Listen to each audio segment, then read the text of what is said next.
This is a guest essay written by Daniel Saunders, who writes the newsletter, The Beginning of Wisdom.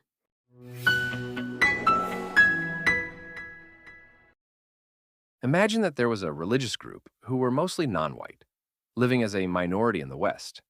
Let's call them the Natmans.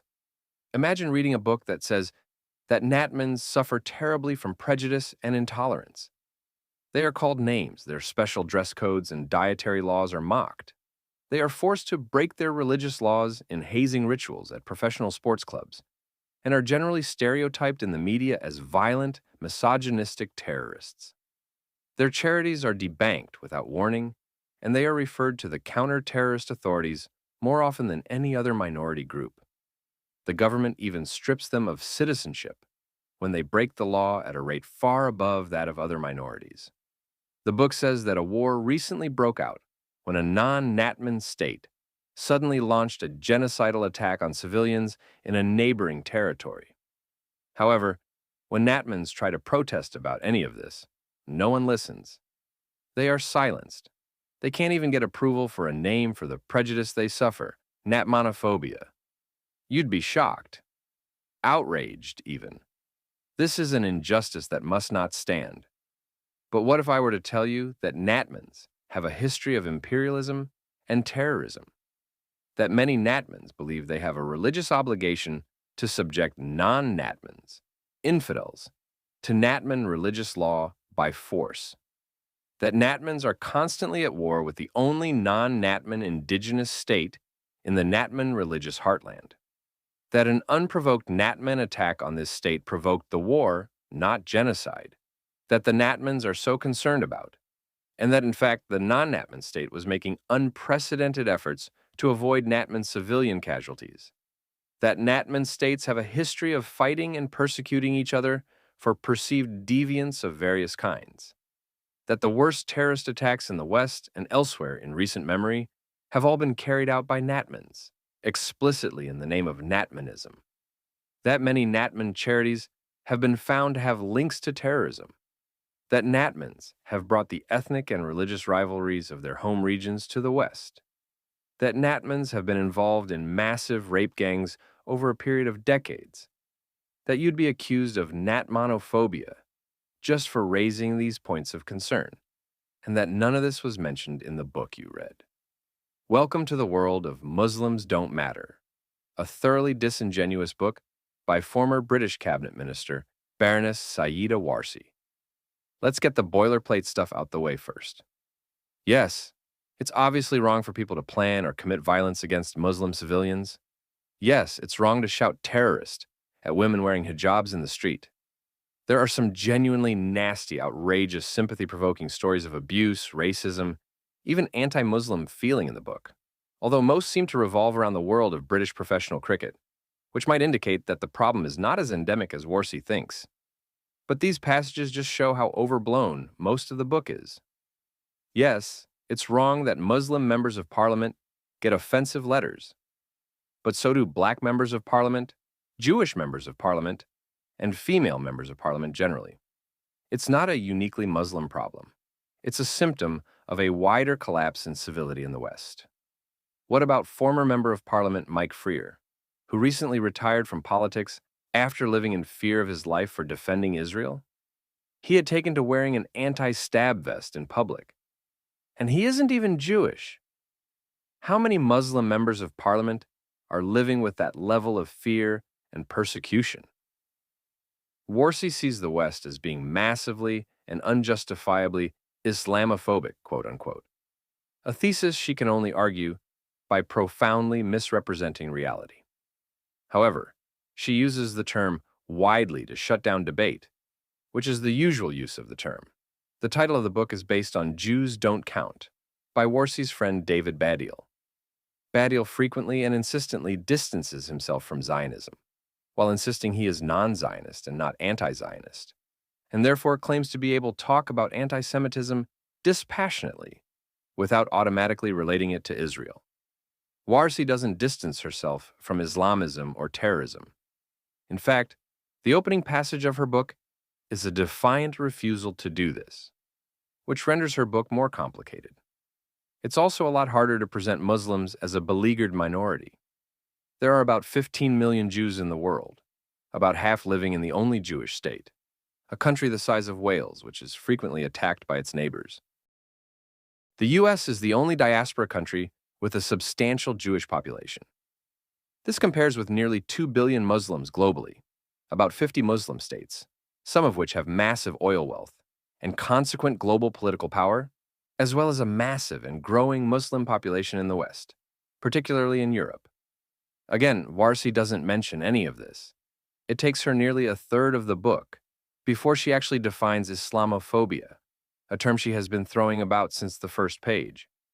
The definition, a popular one with Muslim activists, states that Islamophobia is a form of racism that targets Muslimness or perceived Muslimness. This is question-begging on several counts. First, Islam is a religion, so linking this to race confuses matters. Not everyone from the Middle East, North Africa, or the Indian subcontinent is Muslim. Not every Muslim is non-white. So how do these concepts relate to each other? Moreover, Muslims see Jewish and Christian religious figures like Moses, Musa in Arabic, and Jesus, Isa in Arabic, as being Muslims. Talk about cultural appropriation. So how can we even define Muslimness? More importantly, she does not mention the fact that, quote-unquote, Islamophobia is a concept that originated with Iranian Islamists to deflect criticism of their support for terrorism and jihad. Nor does she give any guidelines to how to distinguish Islamophobia from realistic fears of Islamist terrorism. In fact, she says we can't use Islamist as a way of pointing out Islamic extremism without blaming all Muslims, because it's a dog whistle for Muslim. So, how are we supposed to refer to people who cite the Quran to justify mass murder? Or are we supposed to assume that Hamas, Hezbollah, ISIS, Al-Qaeda, and the government of Iran have nothing in common?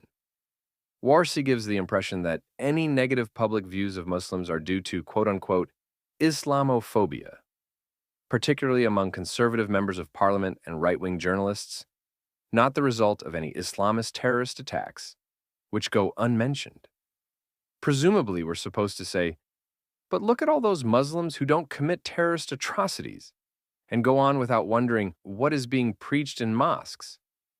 Or maybe we're just supposed to politely not notice all these people who blow themselves up or stab passers-by while shouting, Allahu Akbar.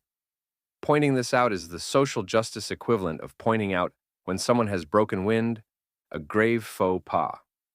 We certainly can't investigate those Muslims being radicalized, since PREVENT, the government counter-extremism program, is quote-unquote Islamophobic because it investigates far more Muslims than any other demographic. What if even these peaceful Muslims actually support terror? Which brings me to October 7th. Warsi doesn't mention Hamas's atrocities of that day, but she does talk a lot about what happened afterwards. In fact, she continually brings up Israel's war against Hamas. Not that she calls it such, because it would imply the IDF was fighting against someone rather than just slaughtering civilians. She prefers terms like onslaught and alleged genocide. She barely mentions other attacks on Muslims worldwide. There is a brief passing mention of the Rohingya, which doesn't even make clear that they are Muslim, and she only mentions the Uyghurs to complain about people talking about human rights abuses by Qatar, and not mentioning human rights abuses by non-Muslims. It's almost as if only the Jewish state is to be blamed for killing Muslims even in self-defense, whereas non-white nations can slaughter Muslims for no reason without much comment. Almost as if only Jews count. Or non-Palestinian Muslims don't matter, your choice. Warsi attacks Suella Braverman for referring to pro-Hamas marches in London as hate marches. But it's hard to know what else to call marches, where banners frequently showed the Star of David compared to the swastika. Israel was consigned to the dustbin, and support was voiced for prescribed terrorist organizations like Hamas and Hezbollah. They are voicing hatred of Israel. You can't dress that up as support for Gazan civilians. Own it. That's without going into dog whistle chants about ethnically cleansing Jews from the river to the sea. Warsi likes a good dog whistle, both to blow and to call out. There is talk about the Gaza onslaught, but no mention of what happened on October 7th, or the celebrations in London while it was still happening. No mention of the hostages held and abused in Gaza, over 100 when the book was published. No mention that a survey found 75% of British Muslims support Hamas, not Palestinian civilians in Gaza, or that nearly half deny any atrocities were committed by Hamas.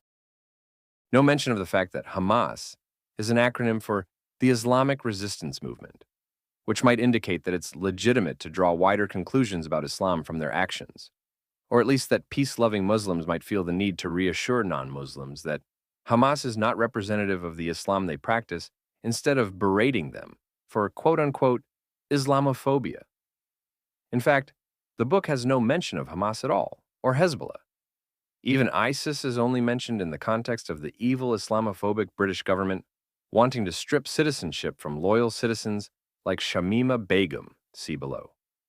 Warsi brushes off the anti-Semitism of much of the Muslim community on the grounds that all communities have it, and by implying that Jews are privileged and that anti-Semitism is taken more seriously than any other type of prejudice.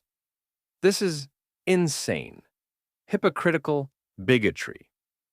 Warsi relates a lot of scary statistics about increases in Islamophobia, but doesn't mention much bigger increase in anti-Semitism since the 2023 Gaza war started, much of it apparently committed by Muslims.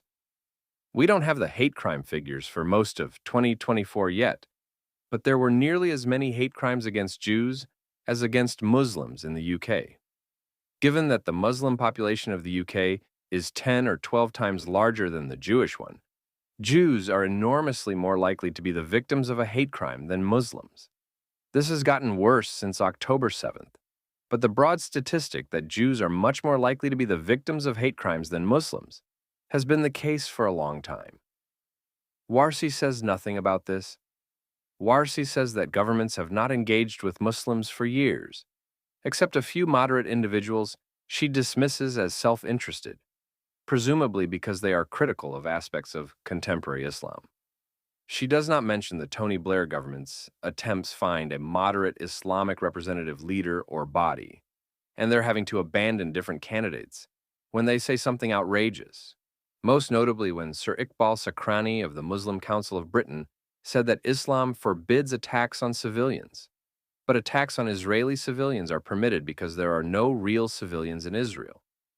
She alleges that Labour and the Conservatives abandoned Muslims over Gaza. She does not really present any evidence for this, so it's hard to argue against it. But my thoughts are, first, this is simply not true, as Labour policy shifted during the conflict from support for Israel to calling for an unconditional ceasefire and some arms sale restrictions on Israel. Second, does she really think that a minority of 4 million should get to dictate policy for everyone? Does she not understand how democracy works? Third, it's not clear what quote-unquote listening to Muslims would involve. A call for a ceasefire, the cessation of all arms sales, the denouncing of Israel, and saying it has no right to defend itself, and massively reorienting British foreign policy based on the anger of a minority? This seems to be what she wants. And fourth, this is without even getting into what happened on October 7th and what exactly Israel should have done in response.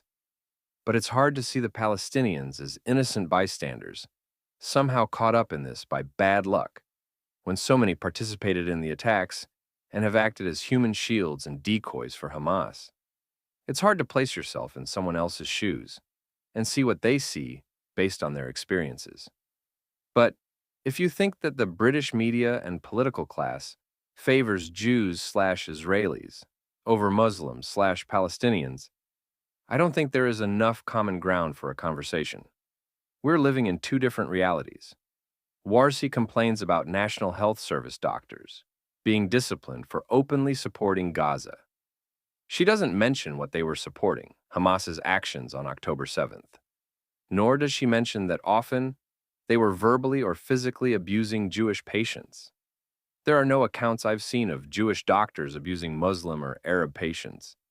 She speaks of Palestinian doctors being arrested by the IDF without mentioning that they were Hamas terrorists. As I was reading the book, two Muslim nurses in Australia were fired after claiming to have murdered Israeli patients.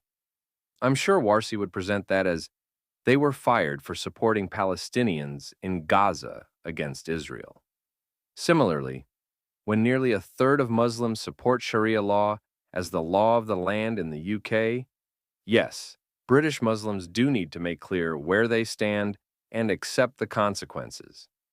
Jews don't want Jewish law as the law of the land, nor do other religious minorities want their religious law as the law of the land. It's that simple. Then there are the points she doesn't make. She says Muslims don't need to declare that they don't support violence. Well, Jews shouldn't need to plead that we want peace, because we've proven it through the Oslo Accords in the 1990s, the Gaza disengagement in 2005, the large Jewish peace lobby. Hamas never accepted the Oslo Accords. The Palestine Liberation Organization said it did to the West, but told Muslims it was just a ruse. There are no Palestinian equivalents of peace now. J Street, Rabbis for Human Rights, Breaking the Silence, B'Tselem, and all the other Jewish, pacifist, going on anti-Zionist groups out there.